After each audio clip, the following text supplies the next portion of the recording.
Selamat datang di video pembelajaran mata kuliah organisasi dan arsitektur sistem komputer. Pada video kali ini kita akan membahas materi terkait pengantar sistem komputer. Materi slide ini juga dapat Anda lihat di e-learning Untan. Yang akan kita pelajari pada materi kali ini terkait definisi dan fungsi komputer, kemudian fase perkembangan komputer, sistem komputer, perbedaan antara organisasi dan arsitektur, serta struktur daripada sistem komputer. Definisi daripada komputer itu sendiri diambil dari bahasa Latin yang berarti komputer, atau yang diterjemahkan dalam bahasa Indonesia yang artinya yaitu menghitung atau to compute. Mari kita simak beberapa definisi menurut beberapa ahli. Menurut Robert H. Blismer, komputer bisa dikatakan sebagai suatu alat elektronik yang menerima tugas berupa input dan output serta mengolahnya menjadi sebuah informasi. Menurut ahli lainnya, Donald H. Sanders, komputer digunakan sebagai alat untuk memproses, dan di sini dia menambahkan poin yaitu bekerja berdasarkan langkah-langkah instruksi program yang tersimpan di memori. Atau komputer memiliki kemampuan untuk menyimpan. Pengertian ahli lainnya di sini kurang lebih hampir sama. Komputer dikelompokkan sebagai alat penghitung elektronik yang cepat dan dapat menerima informasi digital, serta mempunyai kemampuan untuk memprogram dan menghasilkan output berupa informasi. Jika kita simpulkan dari beberapa penelitian para ahli tersebut, maka dapat kita tarik sebuah kesimpulan bahwa komputer merupakan alat elektronik yang dapat menerima input data dari pengguna atau user, kemudian mengolahnya menjadi sebuah informasi, dan dapat menyimpannya di dalam tempat penyimpanan yang ada di dalam sebuah memori komputer. Kemudian bekerja secara otomatis dalam mengolah informasi tersebut. Itulah pengertian daripada komputer. Nah, fungsi komputer sendiri sebenarnya sangat banyak, ya. Namun beberapa fungsi utama seperti pengolahan data, penyimpanan data, pemindahan data, dan fungsi kontrol merupakan beberapa fungsi yang dapat dilakukan oleh sebuah komputer. Perkembangan komputer sendiri dibagi menjadi beberapa generasi, ya. Namun secara umum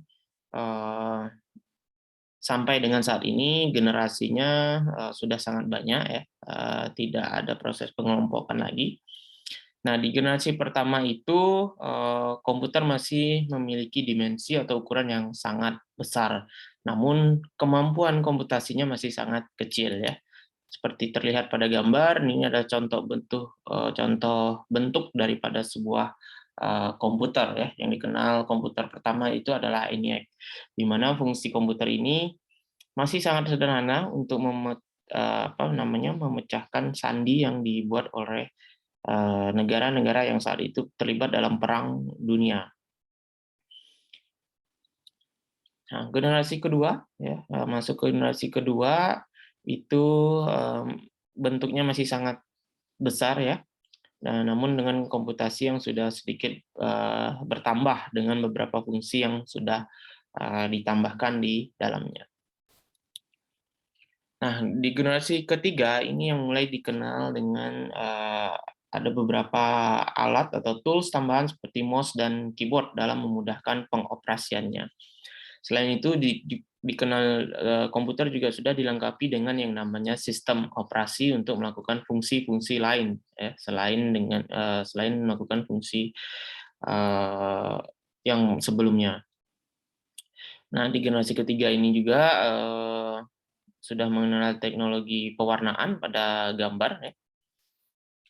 Nah, kemudian di generasi yang keempat ini, ya, lebih ke arah komputer lebih difungsikan atau digunakan secara personal atau secara individu. Di generasi inilah juga internet mulai muncul, sehingga penggunaan komputer itu yang tadinya hanya dimiliki oleh bisnis atau perusahaan tertentu, sekarang sudah bisa dimiliki oleh individu ya, atau personal, atau dikenal dengan istilah PC, personal komputer. Di situ orang sudah bisa melakukan berbagai macam fungsi sesuai dengan kebutuhannya masing-masing. Nah, di generasi keempat lah kita mulai melihat wujud komputer seperti sekarang ini ya, laptop, tablet, one stop PC, dan sebagainya. Nah, generasi 4 ini berkembang dari tahun 71 sampai sekarang ya. Kalau kalian lihat perkembangan komputer makin ke sini itu tidak terlalu banyak perubahan dari sisi fisiknya ya. Fisiknya kurang lebih dari kira-kira dari tahun 2000-an kurang lebih sama semuanya, bentuk laptop, bentuk PC, dan sebagainya. Namun yang ditingkatkan di sini adalah performanya. Jadi generasi ke-1 sampai ke-3 itu lebih fokus kepada perubahan bentuk fisik, sedangkan generasi ke-4 sampai sekarang itu fokus pada kemampuan komputasi yang lebih tinggi, lebih cepat, dan lebih efisien.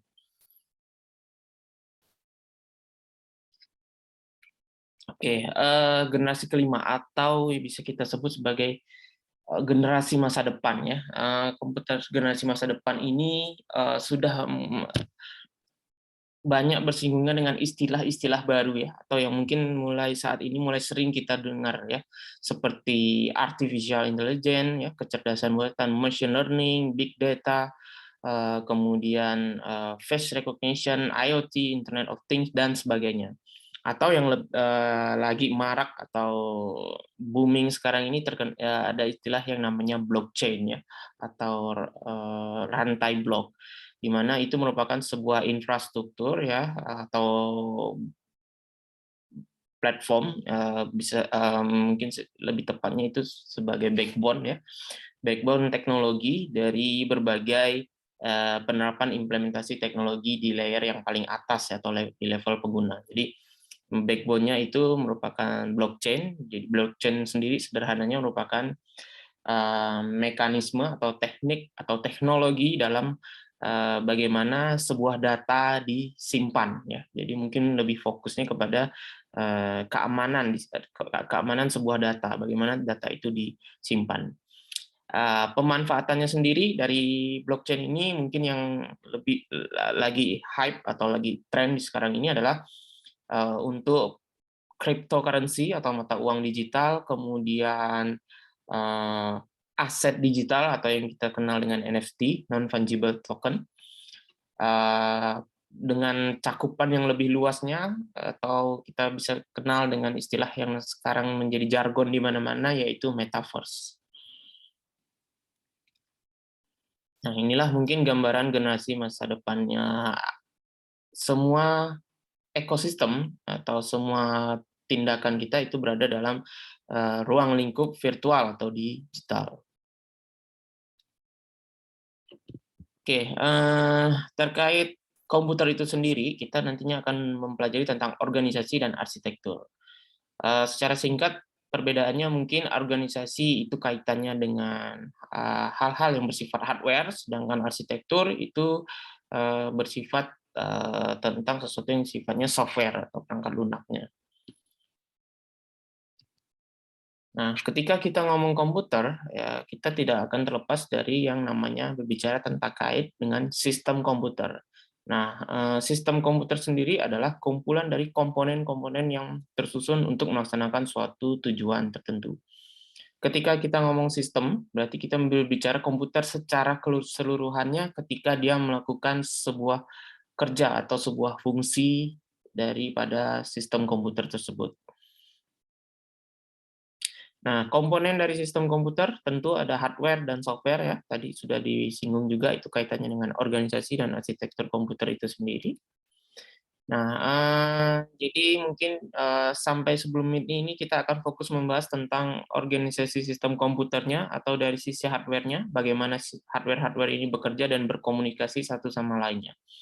Ketika kita membicarakan sistem komputer, maka ada 4 komponen hardware utama yang ada dalam sebuah sistem komputer, yaitu bus, device I/O, memori atau main memory ya, dan terakhir adalah prosesor.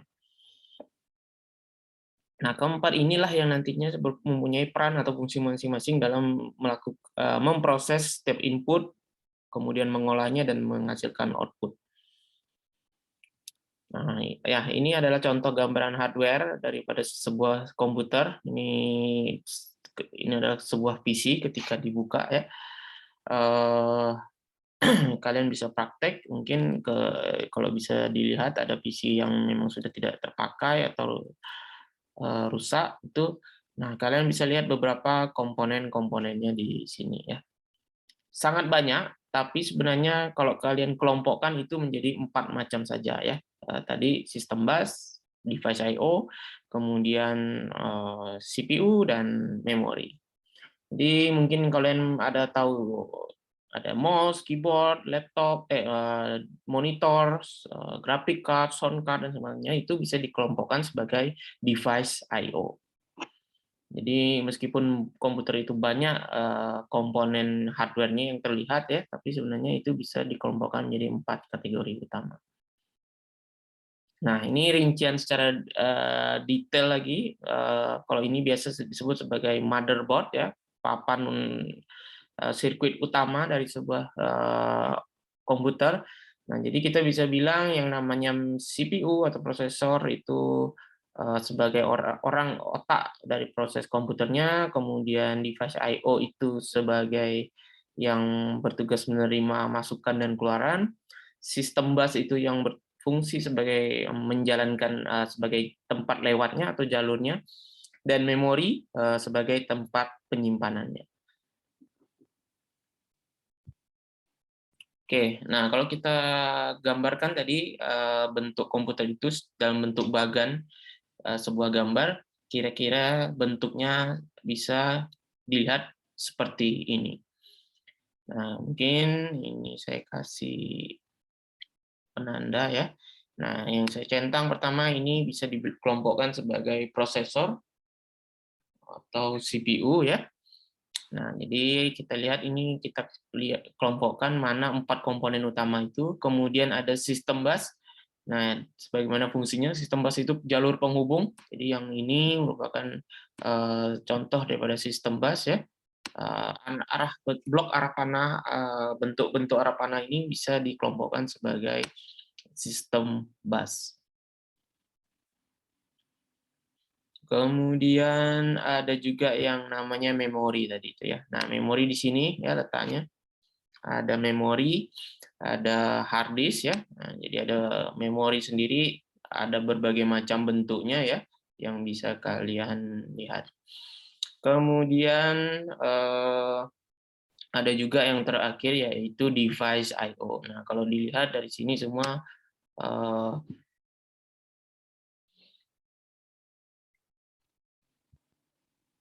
ada beberapa hardware yang kalian tahu seperti USB controller, monitor, dan hard disk macam itu dikelompokkan sebagai device I/O.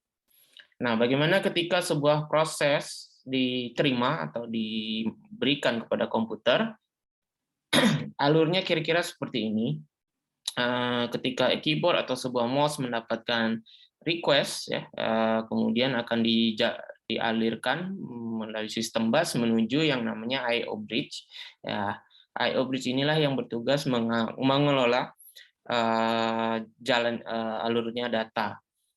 Nah, dia akan mengecek apakah sebuah sistem memori, sistem CPU atau prosesor sedang sibuk dalam artian di sini adalah apakah sedang ada proses yang diolahnya, dikelolanya gitu ya. Nah, ketika kosong atau idle, maka dia akan diteruskan ke prosesor. Namun jika tidak, dia bisa menaruhnya di main memory atau di memori untuk sementara sebelum proses tersebut dipanggil oleh prosesor. Nah, proses itu akan berulang ya, ketika data sudah selesai diproses, dia juga akan ditaruh ke memori dulu ya. Kemudian jika memang data tersebut dikira perlu untuk disimpan, ya, maka kemudian data yang dari main memory ini akan dialihkan ke hard disk, ya, untuk disimpan secara permanen di sebuah komputer. Jadi data yang bersifat di main memory itu akan sifatnya sementara selama komputer atau hardware itu hidup, maka dia akan tersimpan, tapi kalau mati tidak akan hilang. Tapi kalau kita simpan di hard disk, dia akan tersimpan secara permanen. Nah, pada saat kinerja prosesor, penting juga ini diperhatikan kemampuan prosesor itu memproses, ya. Nah, hal inilah yang menyebabkan